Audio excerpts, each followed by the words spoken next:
سمجھ میں آ رہے؟ تو قرآن کیا کہتا ہے؟ قول معروف ومغفرۃ خیر من صدقۃ یتبعها اذى۔ یہ قرآن پڑھ رہا ہوں، کسی مولوی کا کلام نہیں، دیوبندی شریف، بریلی شریف، جماعت اسلامی شریف کا پیغام نہیں، اللہ کا پیغام ہے کہ کسی کے ساتھ احسان کر کے اپنی نیکی کو احسان جتا کر ضائع مت کرو، اس سے بہتر یہ ہے کہ تم وہ کام نہ ہی کرو۔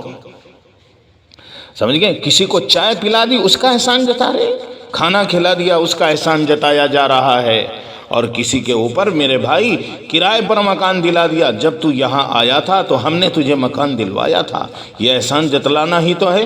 تو نہیں میرے بھائی، قرآن کہتا ہے ایسے کام اگر کرو گے تو پھر تمہاری نیکیاں جو تم نے اس کے ساتھ کی ہے، احسان کا معاملہ کیا ہے، تو یہ ضائع ہو جائیں گی۔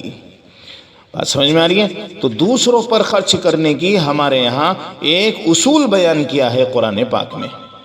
اس سے کیا فائدہ ہوگا؟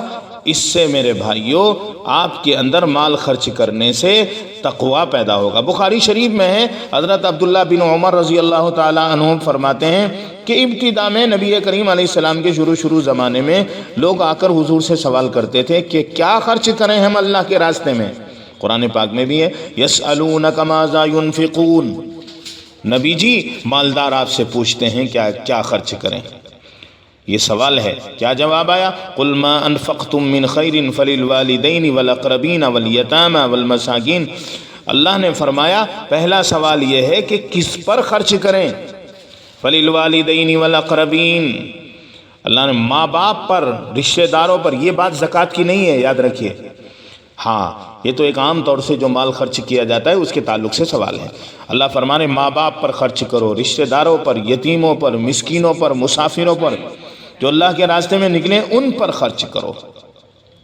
بخاری شریف کی روایت ہے کہ یہ ابتدائی اسلام کے زمانے میں ایسا لوگ سوال کرتے تھے۔ تو یاد رکھیے